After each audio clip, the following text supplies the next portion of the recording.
Hi lovelies, welcome back. Oh my gosh, I absolutely always enjoy the support you guys give me. I feel so lucky and so blessed that you guys are on my side and always supporting me. I can't believe this channel is growing to how much it is. Every few weeks I'm absolutely stunned by how many of you tune in, so I'm really grateful. If you're new here, I'm Casey. I talk about fragrances. I'm a fragrance nerd, and I recently got some more samples that I want to share with you guys. You guys know even though I blind buy a lot of fragrances, I know my DNA as well, and I do my studies quite thoroughly before I do anything of the sort. So I'm always saying, whenever you can buy a sample, do it.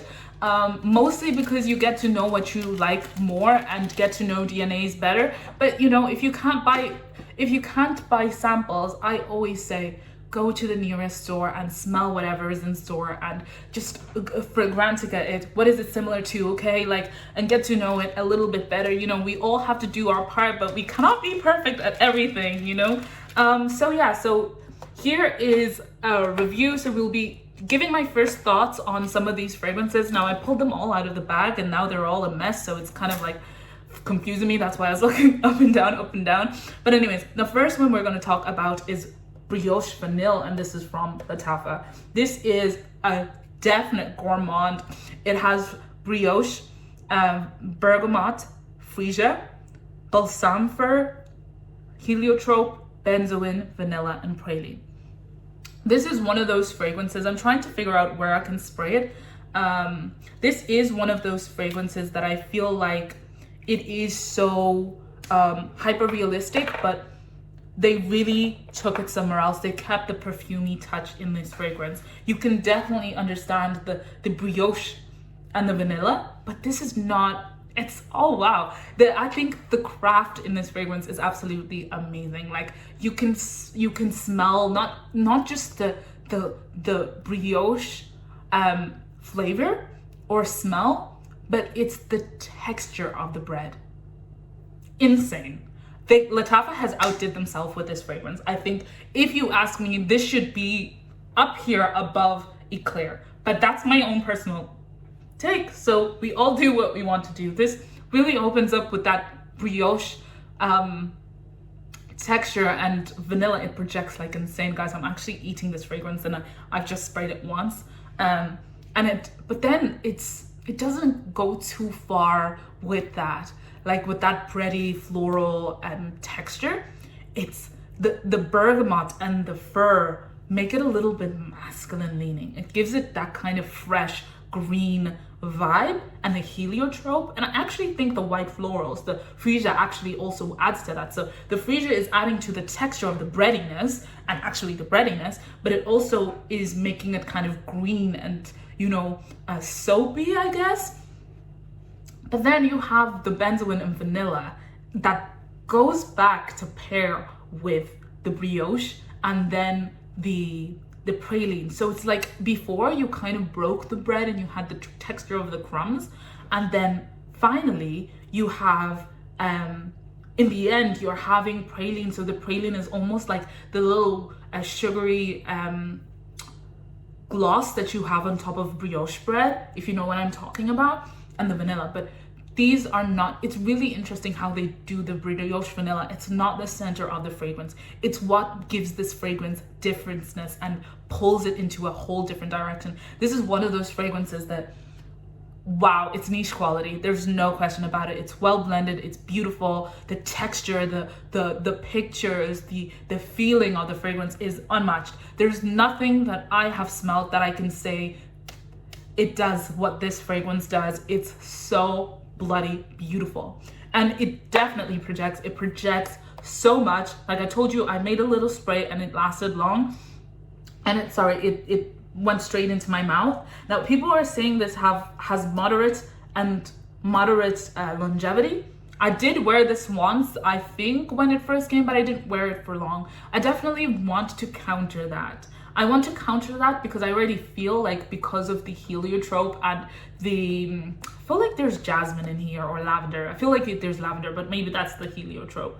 But and the balsam fir. I really feel like that's what pulls this fragrance to be long lasting. Now maybe the brioche might not last as long, but I definitely feel like that's what you get from this fragrance. I definitely feel like it would last longer, but that's my own personal take. Obviously stay tuned, and you can hear a little bit more of my thoughts as I get to use these fragrances a little bit more, but I definitely just use them as a tester. Now this is a fragrance that I was kind of excited to smell, but honestly, okay, maybe not really. I wasn't planning on getting this fragrance at all, like a full bottle. I wasn't tempted, but I was just curious what it smelled like, because people say it smelled close to Hibiscus Mahajat, and whether I liked that fragrance DNA. I really find it interesting that some people say Hibiscus Mahajat is similar to the Delinas or something of the sort, and I'm always like, these people are crazy. The minute that I picked up this fragrance, the first thing I thought of was that fragrance that I said was unique. Was it Le Prestige Royale, I believe? I think so. This is exactly what I thought this fragrance was. Only remember, I complained a lot about the amber, the musk in the bottom, amber, musk, and something else that they put in the bottom of that fragrance that kind of added some fake depth to that fragrance, which I didn't particularly like. This has none of that. This has none of that. It's beautiful. It takes it to a lighter, ethereal space, I feel like, whereas Le Prestige Royal is much more dense. But to be honest, there is not much of a difference. There really is not much of a difference. This is said to be kind of long lasting and moderate. And I think that kind of tracks with how the Prestige Royale also performs. If I am being absolutely candid, it has some cassis, some spearmint, some rose, some cinnamon, and then you have some vanilla, some leather, some benzoin, some ambrette, some amber, and some cedarwood. You can smell that spearmint and the cassis immediately, but it's not super minty or green. It's almost like you can just, it's in a drink. You know how if spearmint or mint is in a drink, it's not minty, it just adds like a minty-esque feel. That's definitely what you get. And the rose here is a beautiful pink rose that's textured, but immediately it's like almost fleshy and not powdery, just fleshy, I think.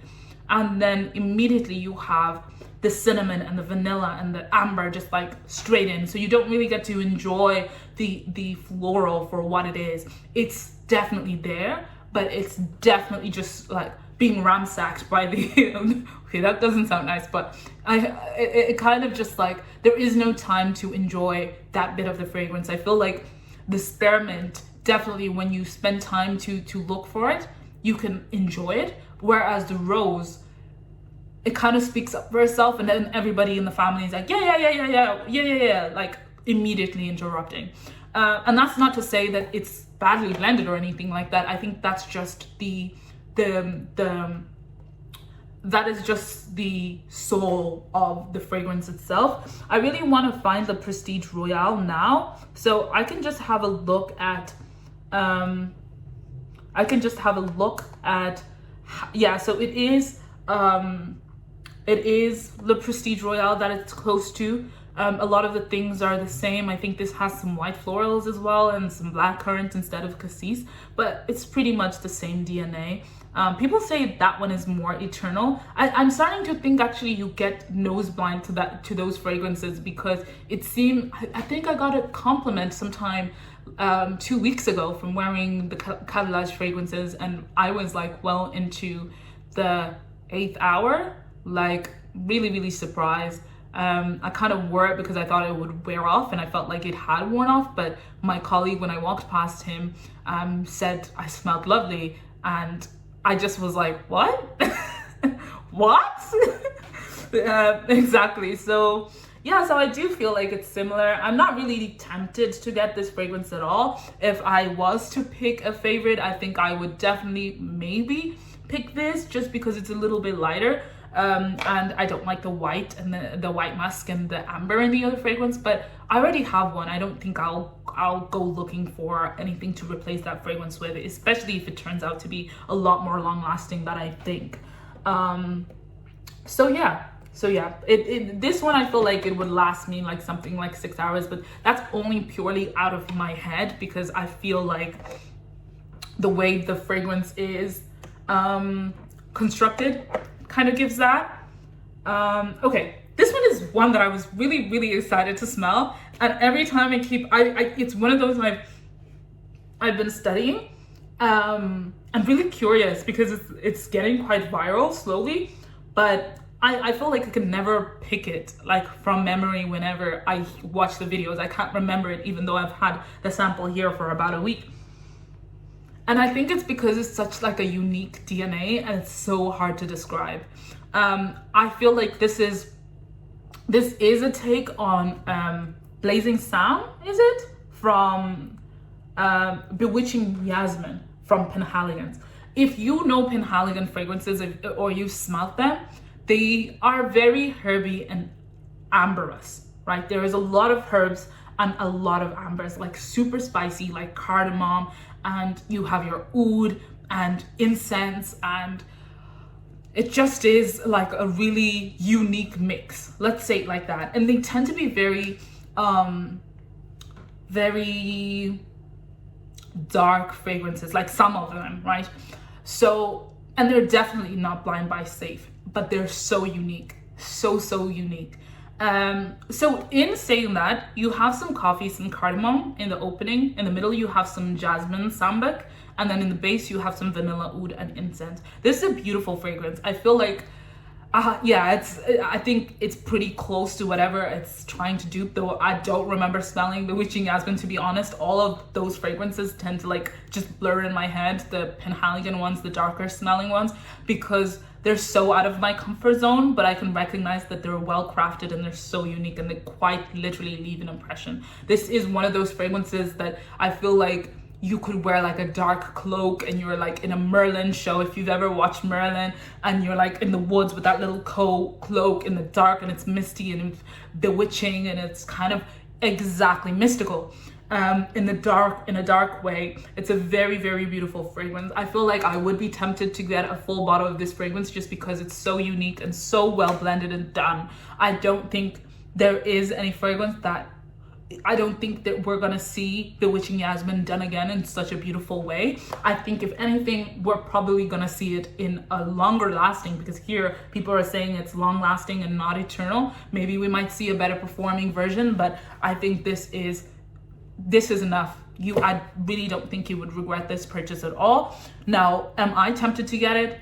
I am tempted, but because I have another fragrance, Le Prestige Regent, which is supposed to be close to one of the Penhaligon's fragrances. I forgot which one it is. Wait, if I can click on here, I can find it because it's one of the big famous ones. Halfeti Cedar. It's close to that. Remember I said I didn't know what it was, and then I did some research, and then I remembered my friend who was wearing it, and then I was like, oh yeah, but I haven't done like a one-to-one. I haven't smelled Halfeti Cedar, but I can definitely see. I think it's a little bit more, that fragrance is a little bit more better performing, I guess, and a little bit less challenging for sure. But anyways, I'm digressing. I always do this, but anyways, my point is that is what that fragrance kind of smells like. So until that goes, maybe I'll replace it with this, but I feel like in my collection I just wouldn't pull for it as much, so I'm not tempted. But if you like that kind of DNA, I think you would definitely be a winner with this one. Next one is Brazilian Tobacco. I don't know how I managed to find this sample in amongst all these samples that I got, but when I tell you guys, I'm so glad. I have been craving to smell the whole Ibraheem AlQurashi fragrances for so long, and I almost would have blind bought them because they're 200 mils in these beautiful bottles, but there is such contradiction reviews on there, and they tend to be like not the best performing as far as I know, or the best blended fragrances for the prices. But I just thought, you know what, the sample is here, let me give my thoughts. So this is lavender, pink pepper, red chili pepper and some bergamot in the opening, some tobacco, cherry, oud, and cedarwood in the middle, and then you have some vetiver, some leather, and some patchouli. Now, I know immediately when you see tobacco and cherry, you might go to fragrances like Gila Lux, or you might go to fragrances like what is after effect or side effect or anything like that. The cherry is not even a performer in this. In fact, you would doubt that there is cherry in this fragrance at all. In fact, it's the tobacco, the pink pepper, and the red chili, the lavender that goes in front, and immediately the patchouli and the vetiver. The leather gives it this dry feel that almost like kind of gets at your throat a little bit in terms of texture. They get that texture really well. And it is a very green tobacco, patchouli, lavender fragrance. Like, this is one of those fragrances that you would definitely kind of imagine to be more masculine leaning. Now, it's said here to be close to Halfeti and then equally as close to Oud for Glory. I haven't spelled Hartain. I don't know whether it's a green version of Oud for Glory, or is it Oud for Glory or Oud for Greatness? Oud for Greatness. So I can't give you a direct comparison. I do kind of know the Oud for Greatness DNA, and it just, the greenness and the lack of saffron and the presence of the lavender, like, is just, I know they say there's lavender in that fragrance, but I'm comparing it to Shagaf Oud Royale and to whiskey and to amethyst, in the sense that I know that those DNAs are surrounded around the same core feeling. And I just feel like this is so much more greener. I feel like this is like your cousin, like 8th removed. I don't even know what that means, but like, this is not your close sibling. It's not that close to me, unless Haltain takes that take of having a soapy patchouli and spicier take on that DNA and fresher take on that DNA. But that pink pepper, that red chili, that lavender, and that leather and tobacco just kind of like make this fragrance like so different. I definitely feel like that is a very masculine leaning fragrance. I think it'll take a lot for me to put that on even in the winter, and I think that's purely mostly due to the lavender. So maybe it's just that I hate the lavender, but it just is giving me too soapy and too headache inducing. Like, I don't know, it just kind of gives me cologne. But if you do like jasmine, I think maybe you might get away with this. But yeah, I'm really interested if you guys have smelled Haltain. Does it take this kind of take of Oud for Glory? Like, are they that different? Because they're often interchanged between Oud for Greatness and Haltain. I never hear about it being that much different, besides it being a little bit greener and fresher. But that's literally what they say, a little bit. I wouldn't call this a little bit. This is an extreme take completely. Would I say it's well blended? Yes, it is well blended, but it's just so cologne-y. I really don't like jasmine, so maybe lavender, I mean. So maybe that's what's happening here, guys. It's just, yeah, I like it, but I wouldn't blind buy it. But I think for men, you might want to blind buy it. Or if you like masculine leaning, like the more cologne-y green fragrances, I definitely think you won't regret this purchase. Now, second fragrance would be Tobacco 01. Now, this is one that I was really excited to smell, guys. This is one of those fragrances that got hyped up during the was it Fragrance Net or whatever fragrance event that happens in the Middle East that we're all jealous that we all don't go to. It's swept the world by storm, and this is getting compared to Side Effect and After Effect. But okay, let's talk about the opening. It has some plum, some apple, some licorice, some pink pepper, and some cumin in the opening. It has some labdanum, some ylang ylang, some patchouli, and some amber in the middle. And then you have tobacco, honey, vanilla, sandalwood, musk, and cashmere wood. I have to say, like I said when I was talking about After Effect, this is not the type of tobacco that you, and plum or whatever that would make you think of Kahila Lux or all those like more cinnamony Christmas fragrances. This is definitely a all-rounder type of fragrance. This is a kind of take on Side Effect, but it's a lot more fun. It's a little bit less dense. It's a lot more fruity, and it is a little bit more crisp. like immediately you get that apple. It even feels like it has some pineapple, like the sourness of a pineapple, not like the typical pineapple note that we tend to get in like oud. What is the white one? The oud for Honor and Glory. Not that kind, or Caid El Farsan, not that kind of pineapple. This is more of a like I call it a European, like my side of the world kind of pineapple, which doesn't have the sweetness. It's just kind of sour and barely sweet. That kind of pineapple, I think that's definitely what you get in here. And then you also add some bergamot for sure. It smells like that in the opening, and then in the middle, and then you can immediately get that tobacco, that like sweet tobacco that you get in Naxos or in I haven't smelt the other rendition of Naxos, which is the Paris Corner or something version of it. I've been dying to smell it, but my point is it kind of smells like that Naxos tobacco. It's just the tobacco that's not wintry. It's like you can wear it during the summer. It's beautiful.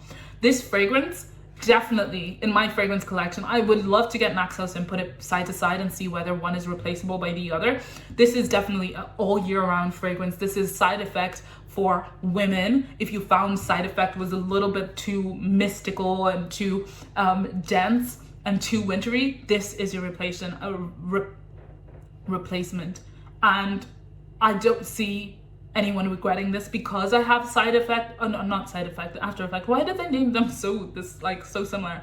But because I have After Effect, I almost would doubt getting this because I don't love the DNA like that. But I definitely feel like if I was to go back and pick, I might pick this over that, just because I can see myself wearing this during the summer and enjoying it, and also in the winter. And it is one of that DNA that you kind of don't want to wait until winter to enjoy. I feel it's one of those fragrances that you would love to wear year round. One thing about that fragrance DNA, you can pair it up and you can layer it beautifully. Even though it projects and the sillage is strong, you really don't have to. It doesn't cloy. It doesn't take over anything. In fact, I feel like it adds a level of depth that is insane. Another reason why I would have picked Tobacco 01 over Side Effect After Effect is because this actually progresses a lot more. So while it starts off crispy and and sweet and light, it starts to kind of dwindle down to that After Effect vibe, but you can still go back and feel that, and then it kind of gets dense and dense and dense. But as this gets, it never gets like super dense like Side Effect, but you can just feel the feeling of it, so it's a definite enjoy in my collection. And then lastly we have her Confession. I really have to say I really wanted to hate this fragrance because it's so hyped up that I just felt like, I had Her Confession notes here opened and I don't know what I did with that tab, so it's gone, so I'm trying to find it. But anyways, my point is I really wanted to hate this fragrance because like Eclair and Bianco Latte, Blanche Bête, I smelled it and I just I really fell in love with it, but I didn't want to fall in love with a dupe. Because I feel like, again, Blanche Bête, even though it's been sold out everywhere, is one of those fragrances that when it goes down, you will absolutely enjoy it, and the longevity is insane. I didn't want to love this fragrance because also it's one of those fragrances that is so easy to love and so palatable. Like, I'm trying to find where to spray this fragrance. It's so palatable and like just kind of clean and plain, must I say.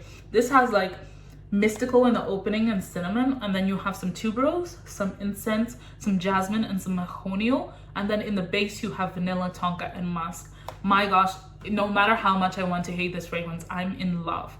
I am in love. I tried to hate this fragrance. It's just not happening for me. The longevity, the sillage is quite good. Now, I definitely think Blanche Bête is much better performing than this, but this is not a horrible take on that DNA. I loved Blanche Bête, and this reminded me every single minute why I was obsessed with Blanche Bête. It's a beautiful take. Will I end up getting this? Actually, I have the other take that's been talked about, Lactia, somewhere in here. So please stick around and watch my videos, and whatever that comes up, I'll let you know how I feel about that in comparison to this. But at the moment, guys, I haven't tried Lactia, or I tried it and it didn't leave an impression, one of the two. But this, I wouldn't be mad if someone gifted me this. Would I go and spend my money on this? Probably not, because I feel like also this is the kind of DNA that you can wear anywhere and anytime. The white florals are beautiful, the vanilla and the tonka. It's exactly what this fragrance is. It's synthetic notes with tuberose and white florals and vanillas and tonka. Guys, you know me, I absolutely hate white florals most of the time, and this is not a creamy white floral. This is a white floral, but for some reason that tonka just binds those fragrance notes together and just allows it to be so beautiful. I just feel like you could wear it, you just smell clean and put together. This is a fragrance that maybe people might not remember you by that note, but they will definitely associate your character when they smell this again. Yeah, so it wouldn't be something that you smell and you're like, oh my gosh, this is this person. It's mostly that, okay, maybe I'm phrasing this wrong and confusing us all, but it's not one of those fragrances that would leave a mark, but it's definitely a fragrance that would leave a fond memory. So yes, this is the kind of fragrance that you always smell, you know, your mom, your auntie smelling like that white. I just feel like it's so designer and so easy to wear, but it's just beautiful. It's not often I say that about white floral fragrances or like super soapy. I do feel like this kind of gives soapy and clean kind of, it kind of reminds me of Idole by Lancome, or the other fragrance, I don't know, the one that's in this little thing that is like so old school, and all our aunties and moms have probably worn it at some point, and it leaves a fond memory, or like a face cream that kind of reminds you of someone, but so it doesn't leave an impression in the same way, but it just smells like luxury. It smells beautiful. I just don't know. Would I get this fragrance? I probably don't think so. I think, again, I will wait until I can get Blanche Bête at a decent price. Maybe it might take a couple of years, but I just know I would end up enjoying that a lot more than I enjoy this, and it's not even up to quality. Actually, I do think this Blanche Bête is a lot better blended than this, but again, it's just still so enjoyable. It's not one of those things that I would hate. It's just that I see myself wearing it quite often. Actually, I would see myself wearing it to work, for errands. It's not a fragrance you have to dress up or dress down. It's one of those fragrances that is just so comfortable. So yeah, it's definitely giving, you know, it's giving me meeting the parents kind of fragrance. Would I feel like men can wear it? Absolutely, definitely. Again, it's mostly because it's just a clean, safe fragrance. It smells like lotion. It smells like white florals. Again, definitely on a woman, it would smell a lot more feminine. But I feel like if you're quite gender bending when it comes to fragrances, if you feel like white florals and florals don't scare you, smelling like lotion doesn't scare you, you would totally pull this off and nobody would hate it for you. I think they would all just think, oh, that guy has it together, you know? So that's my take. Yeah, let me know what you think. Have you smelled any of these before? What do you think? Are you in love with them? Have you smelled Blanche Bête? Am I absolutely crazy for saying that? Have you smelled Brazilian tobacco or any of the Ibraheem AlQurashi fragrances? I would love to hear from you. Until next time, let's talk soon. Bye.